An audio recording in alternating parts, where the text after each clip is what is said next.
বন্ধুরা, আজকে ইলিশ মাছের মাথা দিয়ে আমি ডাটা আর মিষ্টি কুমড় দিয়ে রেসিপিটা তোমাদের সঙ্গে শেয়ার করব।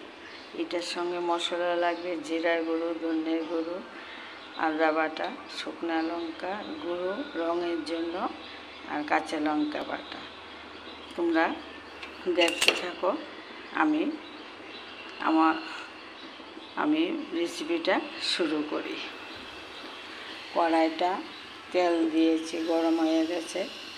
এখন ইলিশ মাছের মাথাগুলা ভালো করে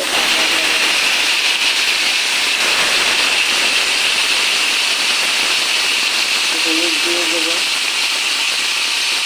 নুন দিয়ে দেবো। তোমরা বন্ধুরা কীভাবে করে আমাকে কমেন্ট করে বলবে। আমি যেভাবে রান্না করি সেটাই তোমাদের সঙ্গে শেয়ার করব। ঢাকা চাপা দিয়ে দেব। আমি সবজিগুলি ভালো করে কেটে ধুয়ে নিয়েছি। এখন ফোড়নটা দেব। কড়াইতে তেল গরম হয়ে গেছে। এখন শুকনো লঙ্কা, তেজপাতা দিয়ে দেব, কালি জিরা আর গোটা জিরা দিয়ে মানে ভালো করে একটু ভাজা ভাজা করে নিই। মশলাটা আমি ডু করে রেখেছি, ওটা ঢেলে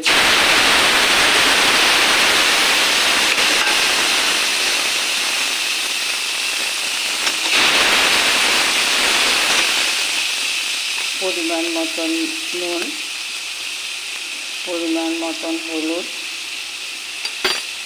ফোড়নটা ভালো করে কষে নেব।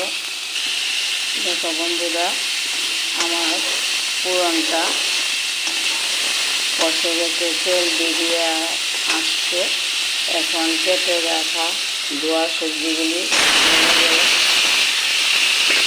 ফোড়নের সঙ্গে ভালো করে মিশে নিই সবজিটা।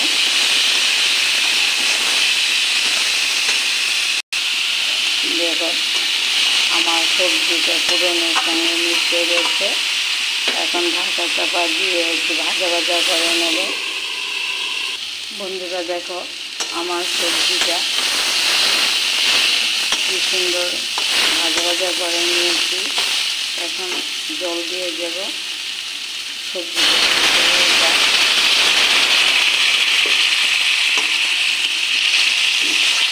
ঝোলের সঙ্গে সবজিটা মিশিয়ে নিই। আবার ঢাকা চাপা দিয়ে দেব, সিদ্ধ হয়ে যাক।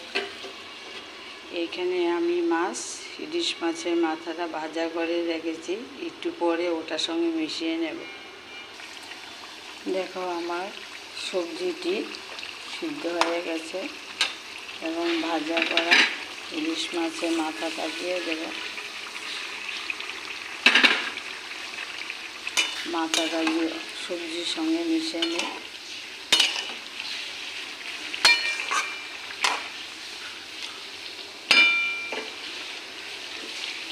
এখন ঢাকা চাপা দিয়ে দেবো, একটু সিদ্ধ হয়ে যাক। আমার ইলিশ মাছের মাথা সবজি দিয়ে হয়ে গেছে।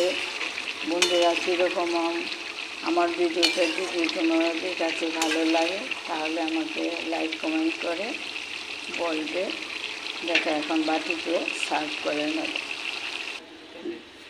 দেখো বন্ধুরা, আমি বাটিতে সার্ভ করে নিয়েছি।